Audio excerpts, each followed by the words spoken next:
This year, if you took a shot every time AI is mentioned, it would be a bad idea. Good afternoon. I hope you are having a wonderful day where you are. It is a sunny afternoon on Friday of 5th of July. How are you doing, Rufas? I'm doing fine. Yeah. I think it's a good day. It is a good day indeed. Yeah. It has been quite an eventful couple of days, to say the least. And I believe we will definitely have the same in the coming hours. I'm your host, Jesse, yet again with another episode of Bullish Banter. Right now, I'm sure all traders and obviously investors are looking at the end of financial year 2024, 2023, 2024. And we're beginning another one this month. And today being a Friday, in a few hours, we'll be getting the first non-farm payroll. Maybe how are you feeling about that? Well, I think I'm pretty optimistic. The non-farm payrolls have surprisingly been higher almost every month, except 1 month this year. Yeah. So with an average of about 250K jobs being created every month, the expectation today of 191K is a little bit to the lower side. Yeah. So we could be seeing a good surprise and a good market reaction. Yeah. Today being sort of a review of the first half of 2024, we'll be trying to look at some of the major, stocks, the equities that have really moved the market. Of course, besides the fundamental factors behind it. So I think it's only fair to start with what has happened today. Because NFP, we don't know what will happen, so there is no need to dwell on it. Today in the morning, the Labour Party, I think, gave a resounding win, or rather the voters there gave a resounding win to the liberal, democratic, political and economic policy.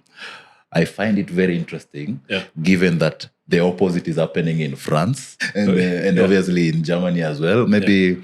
I think it's the 14th, after 14 years now, they're coming back to power.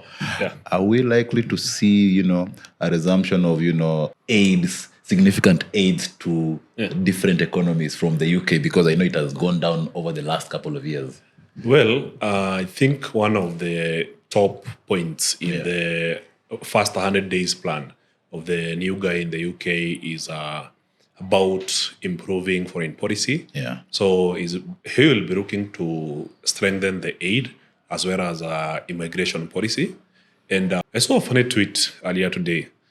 Some guy telling the UK Prime Minister, Rishi Sunak, who basically said he's resigning today.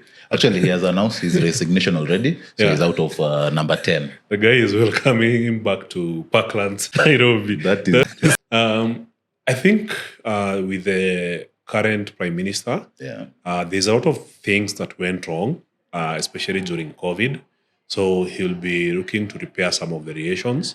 So in terms of trade agreements, I believe he'll be looking to strengthen with Africa, and Kenya could be one of the best beneficiaries here. Yeah, it makes sense that they mention, Kenya, more or less Parkland, given his origins and obviously his parents' origins. Yeah. You mentioned COVID. I think at the time it was Boris Johnson at the time. Yeah. And the UK, I think we have talked about this before, where it was like the London Stock Exchange has literally been dull until this year when we saw it really rise up. Yeah. And I think one of the things he was looking at is focusing on one of the issues was UK energy. Yeah. Great Britain energy. I think that was this wording of his 5 manifestos. And one, I think almost 2 or 3 podcasts ago, we talked about, BP oil, Shell, looking to introduce themselves to New York Stock Exchange so that they might avoid the green energy and the ESG wave that is going on in Europe. Yeah. Are we likely to see now maybe a delay in such, radical move? And given that, he's looking to revamp the energy sector in the UK, maybe the fossil sector will benefit from such? Well, I would say that the former Prime Minister was at the forefront of the World Economic Forum.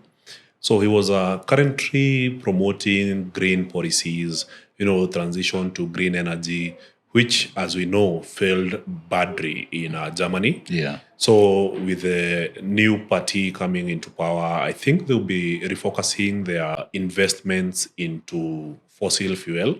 So we could see UK going for oil agreements that would stabilize oil prices in the UK. Yeah. Remember, during COVID, the energy prices went so high that the government had to intervene and pay some of the citizens' bills.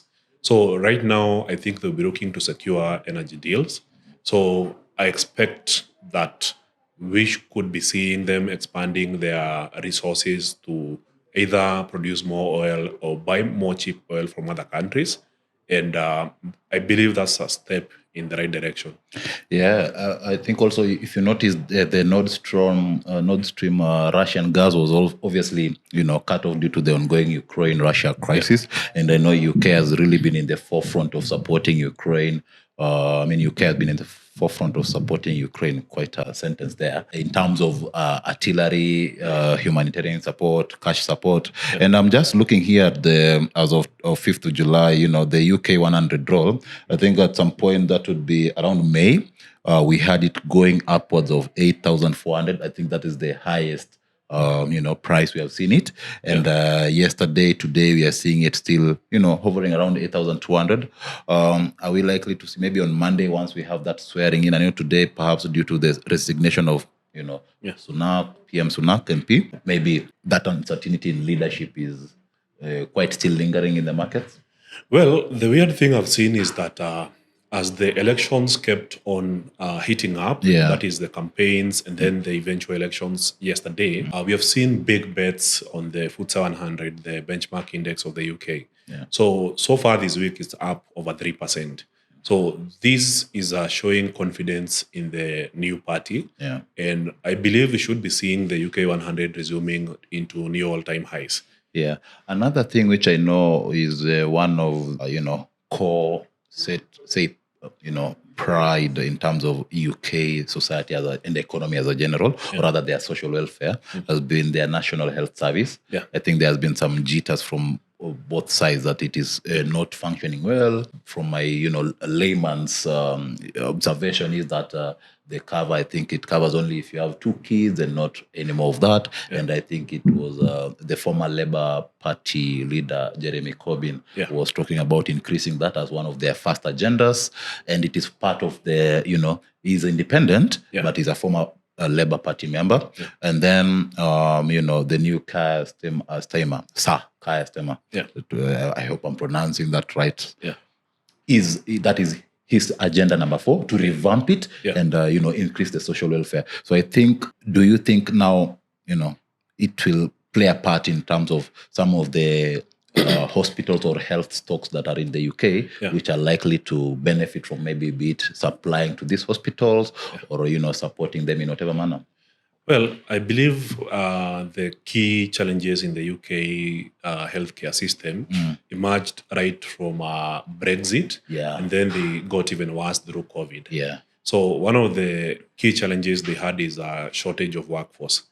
So if you look at their doctors, nurses, they couldn't support the entire system.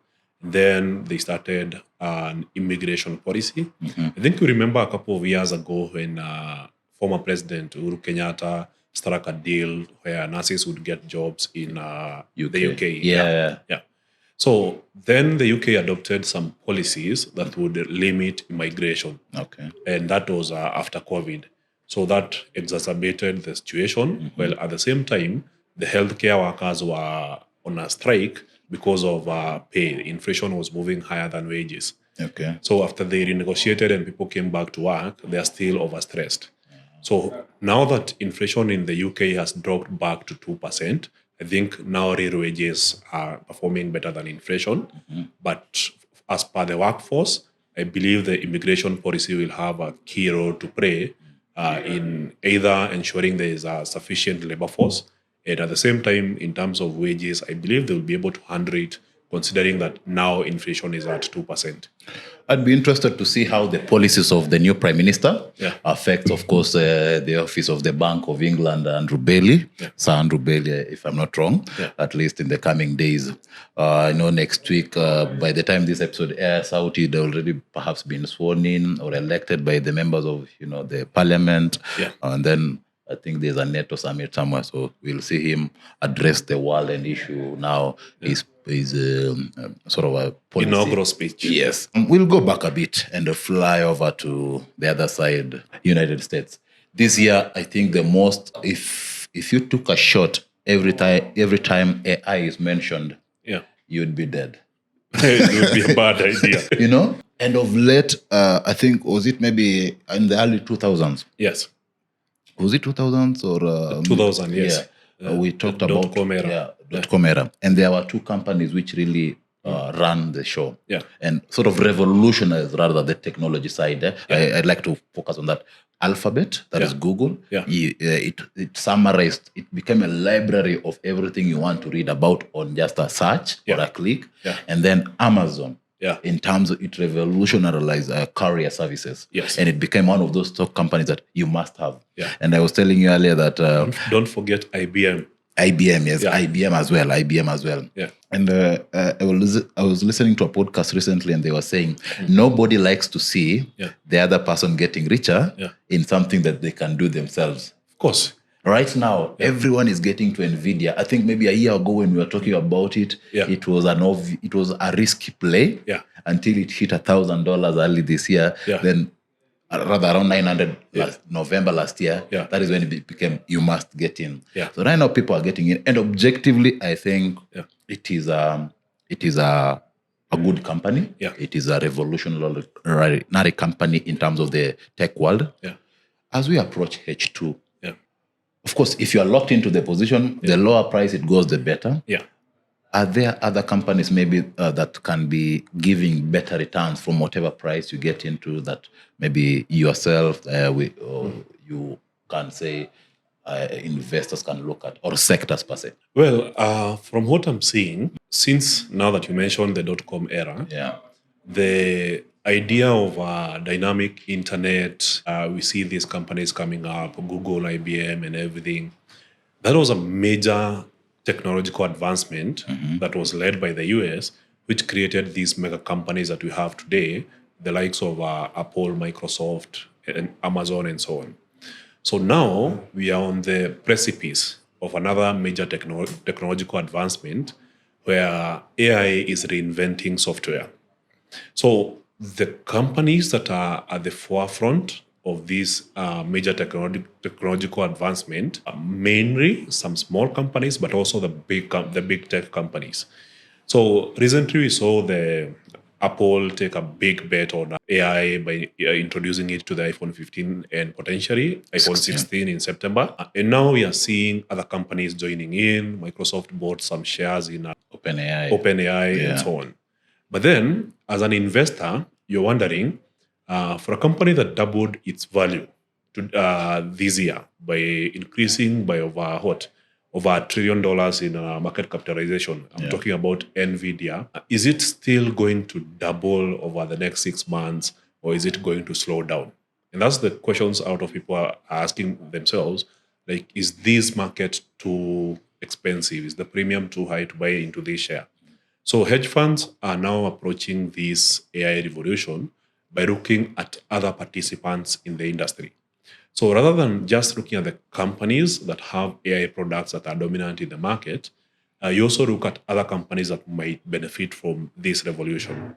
For instance, with NVIDIA, it's providing the best microchips in the market, but are other companies providing good microchips that may be able to match this? Yeah, they can offer the competitive advantage. Yes. Because I think that's also important. Yes. NVIDIA chips are not affordable to a smaller company. Yeah. So where will this smaller company buy chips for their services? So there's also companies providing data centers. So data center infrastructure is very key. So if you're looking to get into an AI solution, you will need a data center. So if there's a big company providing data center solutions, then that company might benefit from that. And I believe companies such as AWS, it's under Amazon, might be a secondary beneficiary to the AI revolution. So you take it a step further, you look at companies dealing with cybersecurity. So with all these agent AIs and everything, AIs will be able to hack, penetrate any system, And cybersecurity companies will become even more important to companies that are running secure systems. So basically, you are expanding the view. Yes. Like I think we recently said, NVIDIA right now is the shovel sellers in a gold rush. Yeah. Now there will be other, reinforcers, value additioners. Yes. And I'm looking here at a list of companies, top 10 companies in the NASDAQ. Yeah. Microsoft has a component of AI. Yeah. NVIDIA has a component of AI. Apple, I think these are the top companies, at least in the US. Yeah.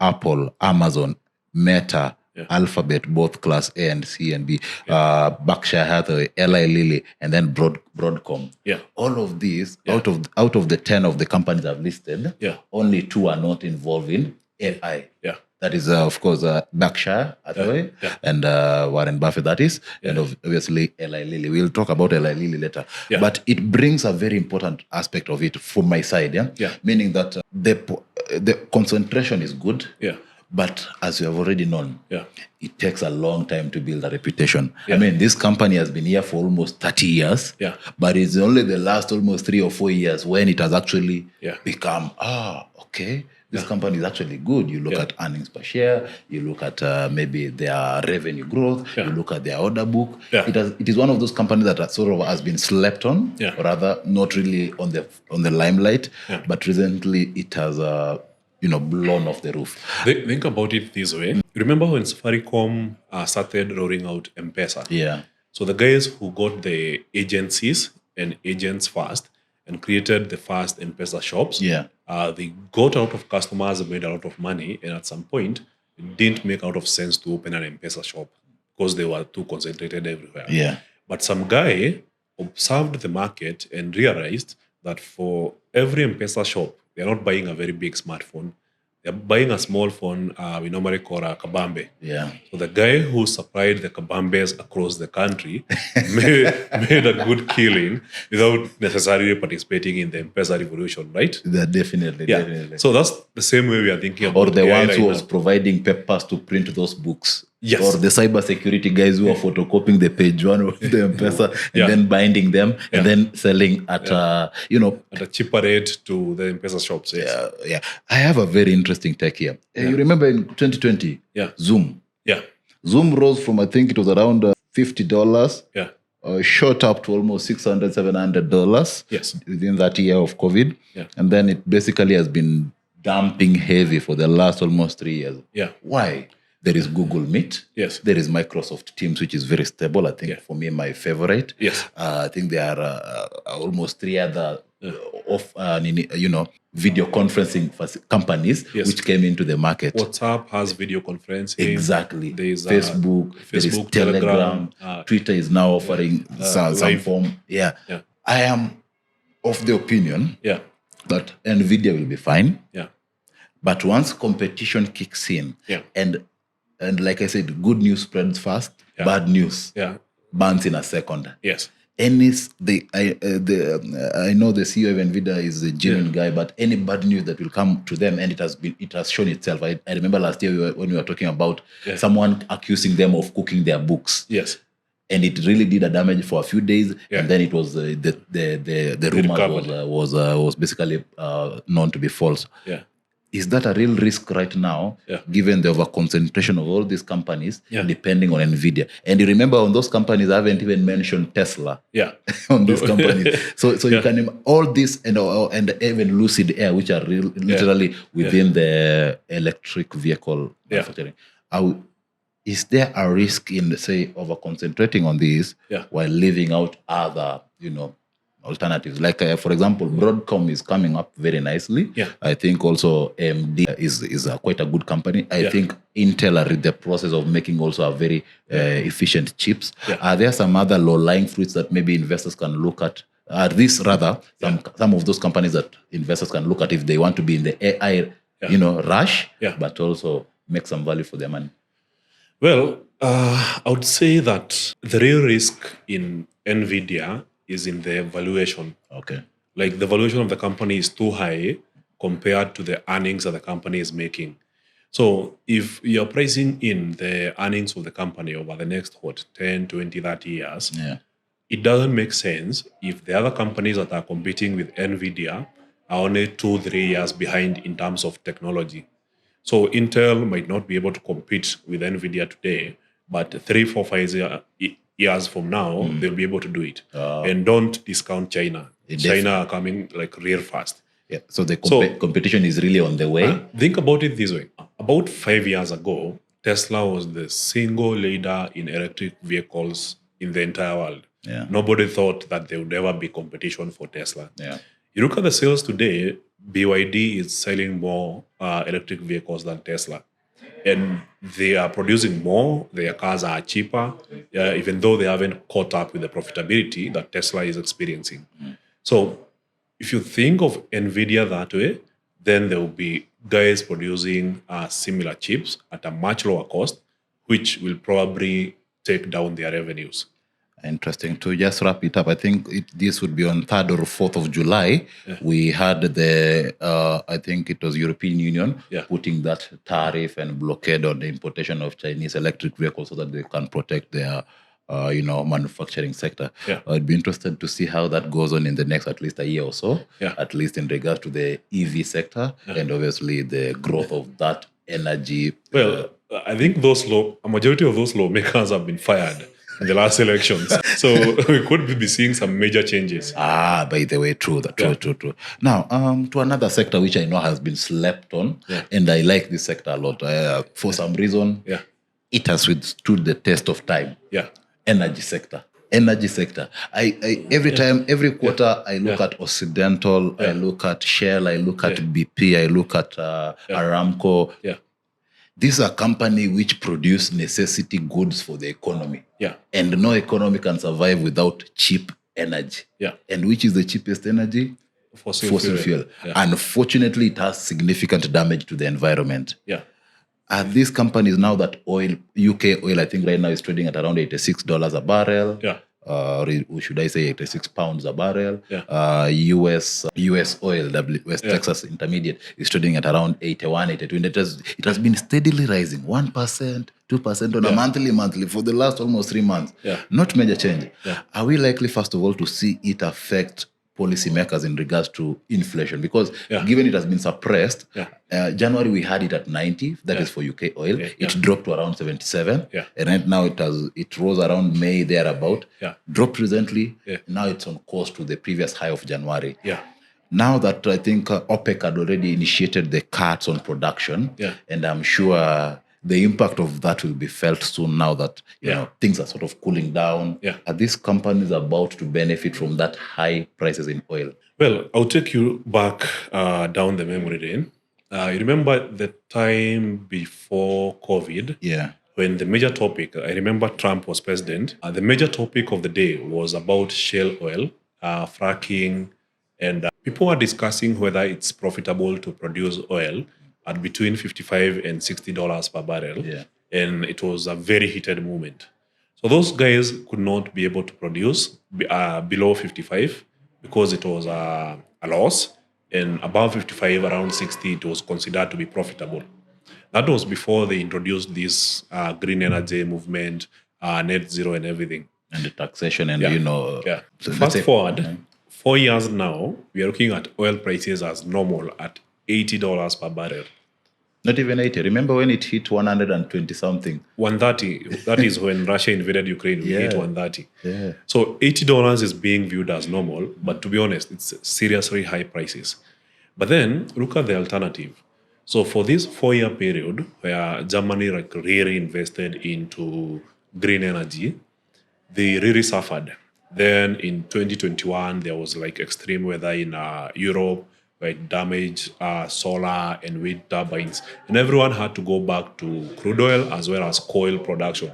In fact, Germany had to reactivate their coal plants. So now people have realized that you cannot pump down policies down people's throats. They have to see value in it to appreciate it.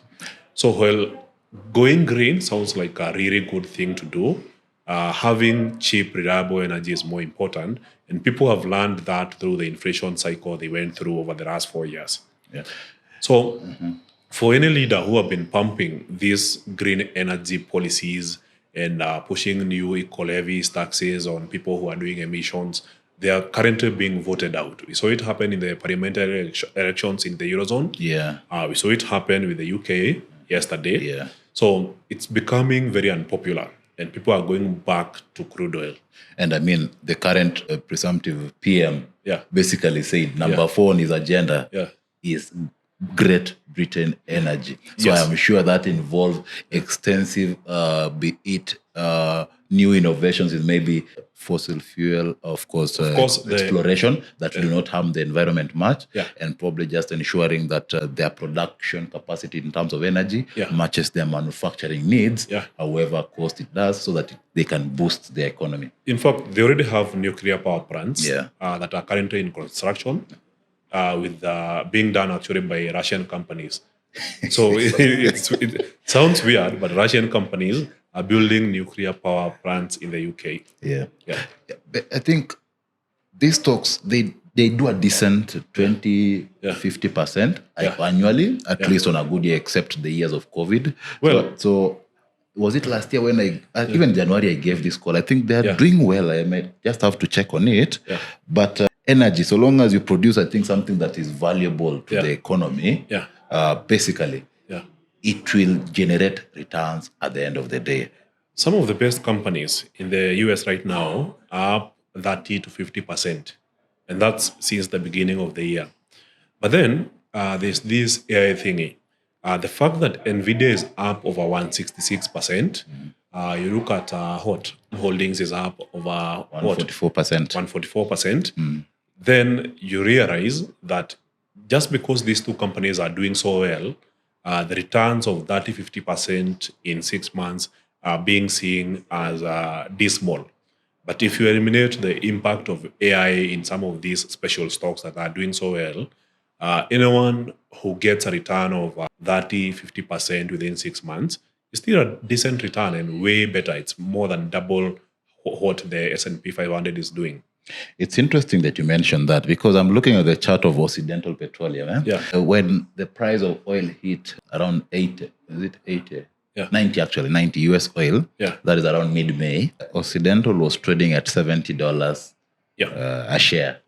Right now, we are trading at around 80, 81. It's trading at $62 a share. And before that May, it had risen around from December, or lows of 56, all the way to 70. It continuously just went up from 56. That is from December. Of course, this is not an investment advice, but it just goes to show there are some stocks which are obvious play. I mean, energy is important. You need a car, you need a fuel in your car. They can offer you great value over a long period of time, or if you're a trader, short-term trader of stocks or options, and still, make some decent return without worrying about policy changes. Maybe today Biden wakes up and says NVIDIA will not sell to China. Everyone in the market was like, oh, if you can't sell to the 1 billion Chinese, then where will you sell it to? And that causes panic in the market. And like I said, bad news can be quite a thing on that. To another aspect, healthcare. I know we haven't had a global major health scare. We thank God for that, if you're a prayerful person. But do you think, given healthcare globally is something that is being invested on heavily, Novo Nordisk, Eli Lilly's, and of course, for those who listen to, Drake, he was accused of using some weight-reducing drugs. Ozempic. And the drug, so far, I think there is no major cases of side effects. Well, they have been sued by several companies as a result of some side effects. But this drug has been trending so much that even the Chinese companies are producing copies of it, or generic copies. Ozempic has become so widespread because of the effective results it's making. That is, within a very short period, you're able to reduce your weight. And that being a major American problem. You know what I'm talking about when I say it's a major American problem. I think it's a global problem. It's real tough to have a mass of thousands of people hit the gym, do exercise, and reduce weight. When they can just buy a pill, take it for a few months, and then they lose weight. I mean, we blame Uber. We blame Uber Food, Uber Eats, in Kenyan context, Glovo and the rest. I mean, if you're bored in the middle of the night, just order, you'll get something in a few hours. In a few minutes. So the thing is, the drug has become so popular, and Novo Nordisk has made some good gains out of it. Then comes the competitor, Eli Lilly. Yeah. Came up with a similar product, a little bit cheaper. And then a few weeks ago, they got an approval after doing clinical tests in China, and now they're able to mass produce and sell that product in China. So that has become a global trend.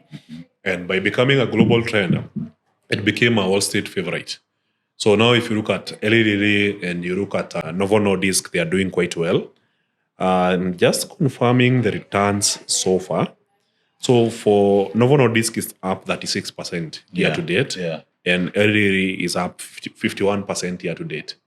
So those are like stocks doing really well. So with SP500 having 16% returns, the companies have done more than double, and one of them is actually approaching triple. Yeah. So it's quite a good return, especially considering that it's a major innovation and the market is just broadening. I had not known this. Yeah. I think I've been sleeping on something here. In fact, because just a minute, I am looking at this chart of Eli Lilly since January 2024. Yeah.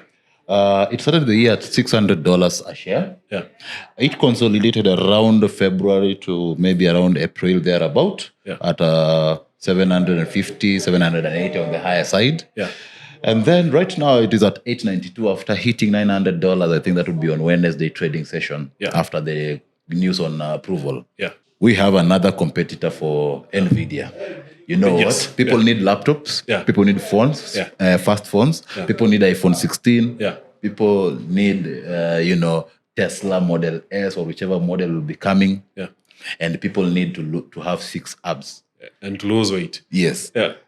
Wow. It will be interesting second half of the year. I mean, we are in those areas, they are in summer period. So did you know that even Kenyans are buying Ozempic right now as we speak? I did not know that. Yeah, it's that crazy. Like, you hear about it, you just have to take a couple of injections a few times over the months.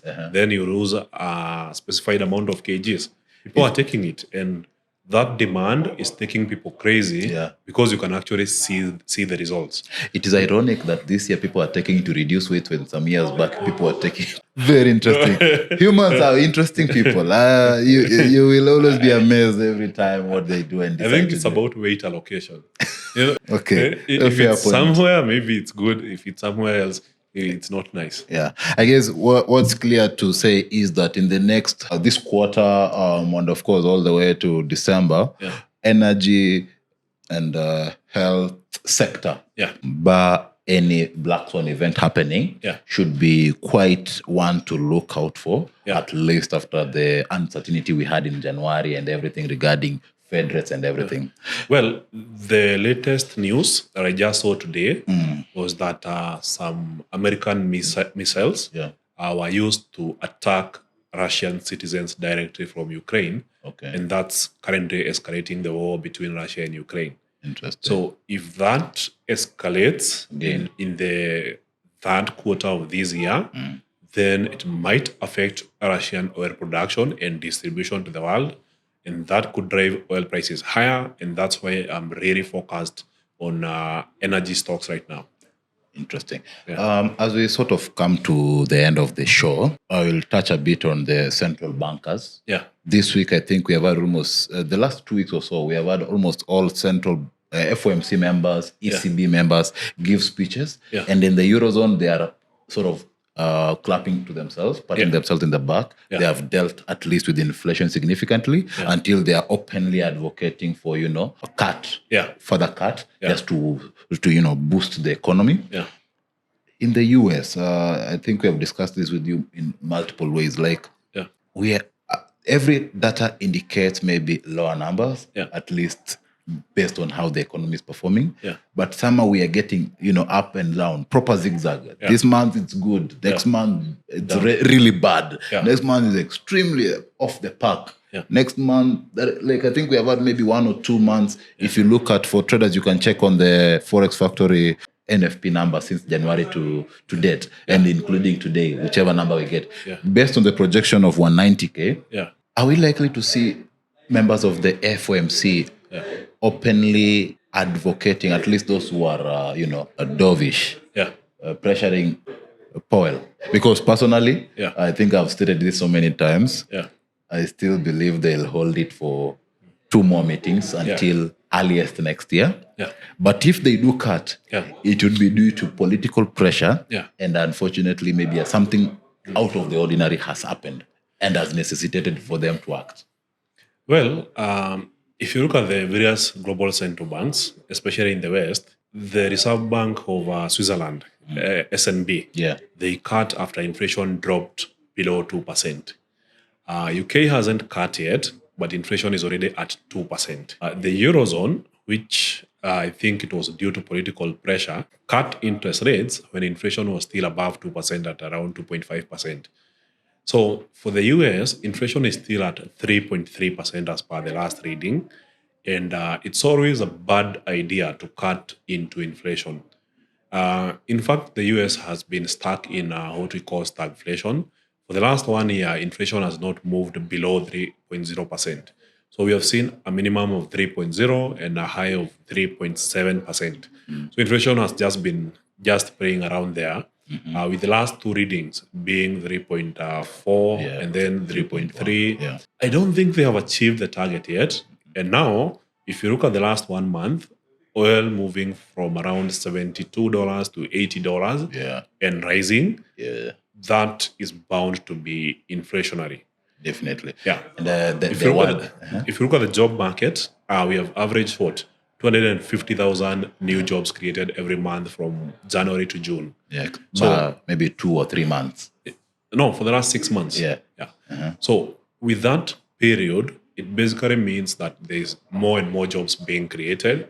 So more people have more money. Companies, we saw the S&P 500 earnings. They are projected to end the year up 11.3%. So if 500 of the top US companies are making 11.3% for the year, then it means that there will be more earnings for investors, more earnings for bondholders, more earnings from employees. And when you combine all three, then there's going to be a chance that inflation spikes again. So Powell is trying to avoid that mistake.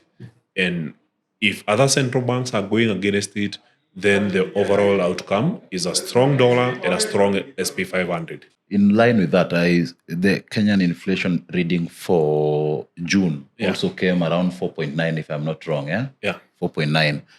I guess it was 5.1. Latest one. Latest one is 4.9. 4.9. That is for the month of June. I guess also CBK.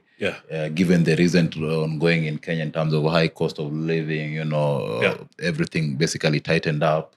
It should be, and also they have achieved their target, because ideally Kenyan target is below 5%. So I'm sure plus or minus 2.5%. So I'm sure for them they have ranged. I think based on the recent reading, first of all, the most important bit, foreign cover, import cover has increased significantly. So that's a good thing. Number 2, CPI, Kenyan CPI is down. So I'm sure in the next monitor MPC meeting, they should be able to consider maybe a 0.5 or 0.25. I'm seeing them doing a cut in the next MPC meeting. Well, I don't think that will be happening. Well, based on the bond issuance yesterday, where the subscription for the 10-year was slightly above 2.4%. And for the 180-day treasury, there was an oversubscription. It means that the current political environment is discouraging investors from investing in long-term bonds. And since our budget is heavily dependent on local borrowing, and the finance bill did not pass, then I don't think the central bank will be looking to cut. Remember, it has to promise much higher interest for it to attract capital. So if at 17%, they cannot attract capital, you're getting 2% for the 10-year bond, then interest rates are bound to rise rather than fall. Okay. I have a counter argument. Recently, we have seen the yield rates in the US go down. Subscription rates have also gone down. I mean, Argentina has almost 300%. Who invests in that? Exactly. Greece at some point had almost 500%. So it doesn't matter. my view is, besides I think the divestiture by people primarily is based on, first of all, political instability and inability to pay, perhaps perception of government not be able to pay. But call it what it is. Risk. But based on what the MPC, let's hypothetically take it as independent. They have achieved their core mandate in ensuring that the cost of living is going down, employment is at least going up. So I think that one is done. So for them, they would look at maybe on the political side, that is none of our business, but for now. But on the economic side and everything, the data points to a cut in rates. The data points to cutting rates. I think that will be something to watch out for in the coming. For me, I'll be looking. Let's just say I am viewing a 50 basis points cut in the next meeting, and you are not. Do you know how much of a signal it is when the government is trying to raise money through a bond, 20 billion, and you get only 300 and something million? Like, it's bad. It's a vote of no confidence in the government's ability to pay. Well, so in that case, the government still needs to raise money in subsequent bond issuances. And if it goes ahead and cuts interest rates, cuts bond yields, then as a result of that, there will be even less investors looking to lend the government. So the current political environment is making it expensive for the government to borrow. So unless the situation stabilizes, like economy-wise, political-wise, it's going to be tough. So it would be a bad move for the central bank to cut interest rates now. I guess we'll agree to disagree, right? After the next MPC meeting, I'll be here, or you tell me. That has been your half-year review, 2024. Of course, some preview for the next 6 months of 2024. And I think it's only fair to say that we are in the earnings season as well. So some of these companies we have mentioned, should you be looking to invest in them, watch out for them in their earnings calendar. Look at how they performed in Q2 of 2024. That will be the last 3 months. And look at their projection for the next 2 quarters of 2024. I've been your host, Jesse. For those who may not have an account and would like to get active in the financial markets, you can open an account under the link below at FX Pesa. Feel free to rate us on Spotify or whichever digital service providers you listen to on Bullish Banter. And remember to follow us on Instagram, TikTok, Bullish Banter. On Twitter, can we follow that? Rufas KE. I would really appreciate if you left us a review and a rating on Spotify. That will be really important for us. And a question as well. We are glad to answer any question. Have a good day ahead.